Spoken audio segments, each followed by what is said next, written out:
بسم الله الرحمن الرحيم. السلام عليكم ورحمة الله وبركاته. المان oromoo shamarran keenya qaqqaalii fi gaariiwwan akkam jirtan baga jiraattan ammas bakka jirtanitti rabbi si wajjin haa jiraatu yaada fi muraada keessan isinii haa gootu jecha viidiyoo yeroo dheeraa isinirraa turee jira osoo isinii waraabin jechuudha. har'ammoo viidiyoo haarawaa qabadheetiin isinii dhufe jechuudha. egaa har'a viidiyoon haarootti biyya ambaa keessa jiraanne biyyoota arabaas jirtan awurooppaa, eeshiyaa, awustiraaliyaa akkasumas ameerikaa bakka feetanis jiraadha. biyya keenyan oromiyaa bal'oo keessaa adda baatanii warroonni jiraattan jechuudha. karaa salphaa taheen dhadhaa akkamitti qopheessinaa, dhadhaan biyya keenyan hawwinuu ta'ee dibachuudhaa barbaanna rifeensa keenyaa. warri biyyatti barattan keessattuu namoonni yeroo mataa nama dhukkubu dhadhaa kanatti heddumminaan gamna jechuudha yookaan immoo fayyadamna. dhadhaan qabbana sammuuti. dhadhaan waanuma hundaafuu ni tola jechuudha. kanaafi dhadhaa kana akkamiin argachuu dandeenya? dhadhaa fresh ta'e kana ka sammuurra kaannu kana akkamiin argachuu dandeenya? Okay, ka nyaataa gabayaa irratti illee ni gurgurama. Orjinaalas ta'uu baatu ka orjinaalas ni argama. garuu dibannaadhaaf xiqqoo isii rakkisa, fooliin dhahuu danda'a jechuudha. isa fooliin hin dhoofne san karaa salphaatiin mana keenyatti hojjetannee rifeensa keenya akka inni nuuf laafu nuuf dheeratuu fi yeroo mataan keenya nu dhukkube akkasuma dibannu akkamitti qopheessina kan jedhu, maalirraa qopheessina, akkamitti qophaa'a kan jedhu irra wajjin laaluuf deemna. warreen beeytaniifis dabalata barnoota, warra hin beekneef immoo barumsa haarawaa akkasuma gaarii isinii haa ta'u. karaa salphaan namni kamiyyuu mana arabaa keessattis ta'e eessumattuu markaza biyyoota ambaa kana keessa kireeminni heddumminaan fayyadamanis jechuudha. nyaatota hedduu yoo qopheessan yookaan shorbaa kireeminni jira mana arabaa keessatti aannan irraa qophaa'e. isaan keessaa kireemii gosa lama yookaan immoo markaza isaatiitu gosa lama malee inni tokkuma jechuudha. inni tokko isa kana haala kanaan arabiffaan fi afaan ingiliffaatinis asitti kunuun arguu jirtanii. garuu KDDdha kuni KDDdha, kireemiidha. kunis almaraa'i jedhama. tokkuma kireemiin isaa kuni kan nyaatan hojjetamu yoo ta'u, kun immoo kan itti fakkeenyaaf yeroo tokko kireemii yoo keekii fa'a irratti hojjennu yookaan immoo aayiskiriimii hojjennu yookaan beshameelis haa ta'u shorbaa kireemii isa hojjennu heddumminaan kanatti fayyadamna. wanti inni kennu bu'aan isaa tokkuma yookaan immoo faayidaan isaa yookaan immoo hojiin ittiin hojjennu tokkuma jechuudha. namni kana argite lakki diimaadha suni jettanii kana dhiisina, kana bitachuu dandeessanii. warri kana argattan gosoota adda addaa ta'uu danda'a. wiibiin kireem jedha innu. barreeffamuma kana haa qabaatu. barreeffama asirra jiru kana adda ta'uu hin qabu jechuudha. kunis akkasuma jedha gara gadiitti jechuudha. barreeffamni ni mul'ata. gosni markaan isaa yookaan immoo iddoon itti hojjetame garaagarummaa qabaachuu danda'a. garuu dhadhaa bahuun isaa kun ni baha jechuudha. amma inshaallah rabbiin jedhe kan ittiin hojjedhee baasu akkuma meeshaa keessaniiti. ani isa kanaanin hojjedhe jechuudha. isa keekii kanaanin raasa jechuudha yookaan immoo daakee dhadhaan akka bahu taasisaa jechuudha. taqriiban daqiiqaa 40 sitti fudhachuu danda'a, sanii olis fudhachuu danda'a. garuu osoo addaan hin kutin hojjechuu qabda jechuudha. addaan hoo kukkutte dhadhaan illee qulqullaa'ee hin bahu. kanaaf as keessatti meeshaa akkuma kana qopheesse saanii kana jechuudha. amma aannanicha asitti naqaa yookaan kireemicha jechuudha. bismillah. kunoo kireemidha argaa jirtanii.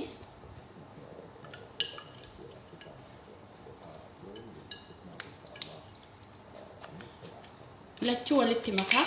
garuu bifti dhadhaadhaa tokko keelloo ta'uu danda'a, tokko adii ta'uu danda'a. fakkeenyaaf amma diimaan kuni bifa keelloo kennuu danda'a. dhadhaa bifa keelloo jechuudha. kun immoo bifa adii kennaa. ani waan baasee dhadhaan lafa jiruufi kunoo asumatti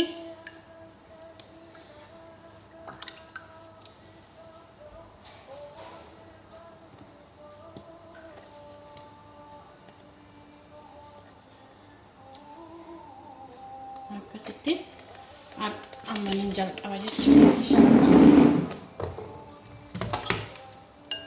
40 daqiiqaa tura. okay, haala kanaan.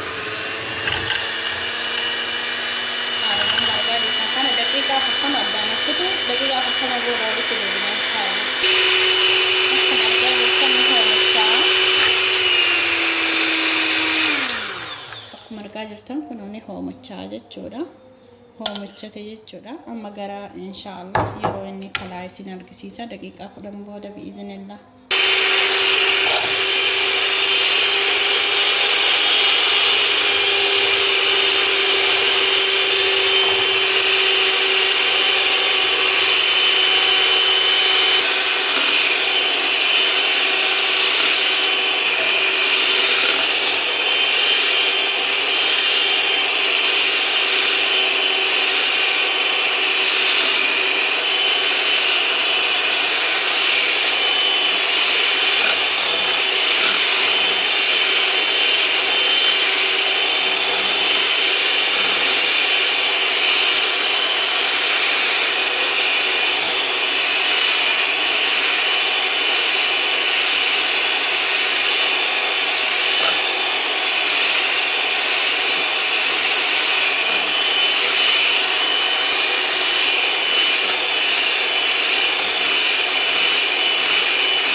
Akkuma argaa jirtan kana hedduu furdata.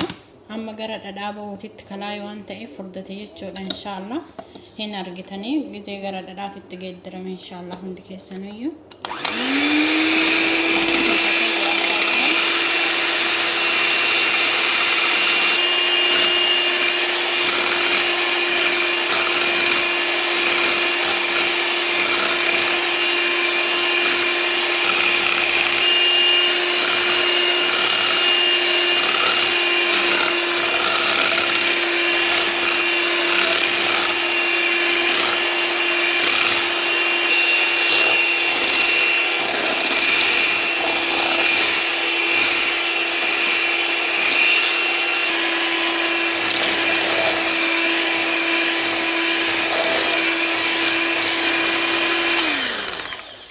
Amma gara dhadhaa jijjiiramuuf homaa nafne daqiiqaa muraasa tofa akkana ta'ee jira jechuudha.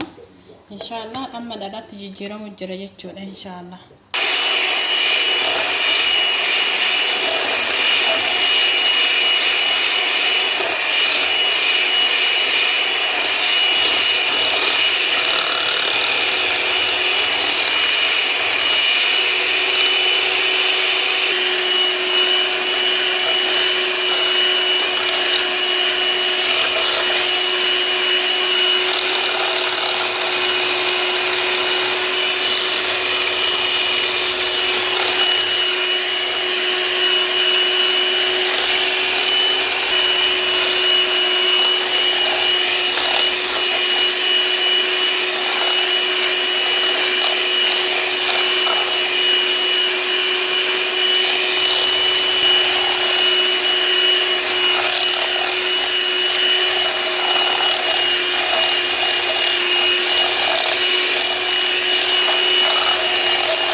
Akkuma argaa jirtan kun dhadhaatti jijjiiramaa jira. Bishaanis isuma keessa hagana ba'aa jira. Hin xumuramne dhadhichi ammas itti fufa.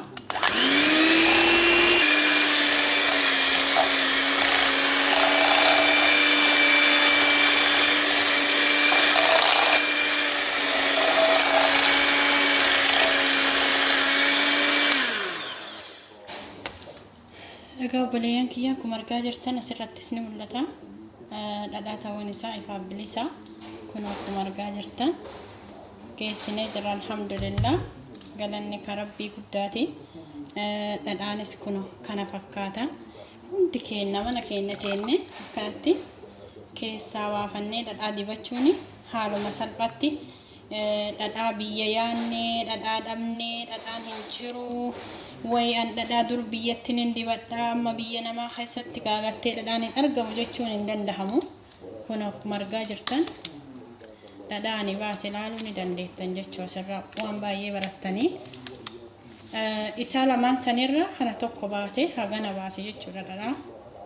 Kun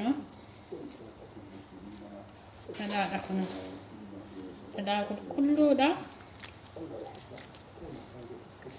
Obboleeyyan kiyya hundi keessan namoonni biyya namaa keessa jirtan haaluma salphaatti rifeensa keessaniif baasii tokko malee foolii kan hin jedhamne bishaan isaatis kunooti kan keessaa baasee kireemicha dhadhaan kana fakkaata.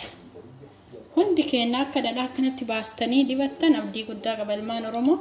Oromoon horiin beekamtii, Oromoon dhadhaa aannaniin beekamtii.